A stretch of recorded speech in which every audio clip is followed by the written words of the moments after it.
মাছ মাংসের বাজারে অস্থিরতা যেন কাটবার নয়। ভরা মৌসুম, তারপরেও 1 কেজি ওজনের ইলিশের দাম প্রায় 2,500 টাকা। 1.5 থেকে 2 কেজি হলেই দাম ছাড়ায় 3,000-এর ঘরে। রুই কাতলা কিংবা গরু খাসির মাংস, সেখানেও টানা অস্বস্তি। গত সপ্তাহে সবজি সরবরাহ কিছুটা বেড়েছে, এতে অনেক দিনের উত্তাপ কমেছে কিছুটা, তবে ক্রেতার মুখে হাসি ফেরার নামগন্ধ নেই এখনো। রতন দাসের ক্যামেরায় চট্টগ্রাম থেকে নয়ন মুরাজয়ের প্রতিবেদন।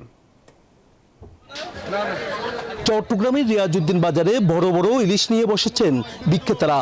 ক্রেতার সমাগমও বেশ, তবে দাম শুনে ফিরে যাচ্ছেন বেশিরভাগই। 1 কেজি ওজনে ইলিশ দাম হাঁকা হচ্ছে 2400 টাকা। 1.5 থেকে 2 কেজির ইলিশ 3000 থেকে 3200 টাকা। দাম বেশি অন্যান্য মাছেরও। যেভাবে চড়া দাম, এইভাবে তো সবার পক্ষে সম্ভব হয়ে ওঠে না। একটু রিজনেবল প্রাইস হলে তাহলে আমরা সবাই আমাদের দেশি মাছ হিসাবে আমরা ভোগ করতে পারি।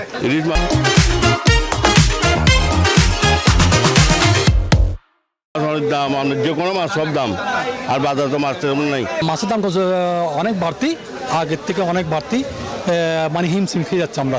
তবে বিক্রেতারা বলছেন ভিন্ন কথা। মাছ বলে অনেক কম, অনেক দাম বেশি।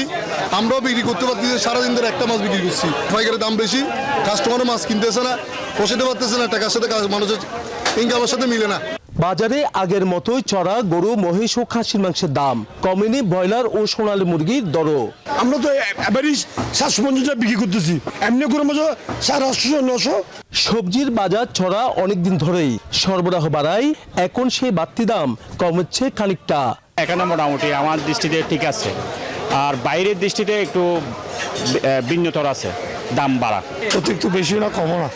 সপ্তাহের ব্যবধানে কমেনি ডিম, পেঁয়াজ সহ মশলার দাম।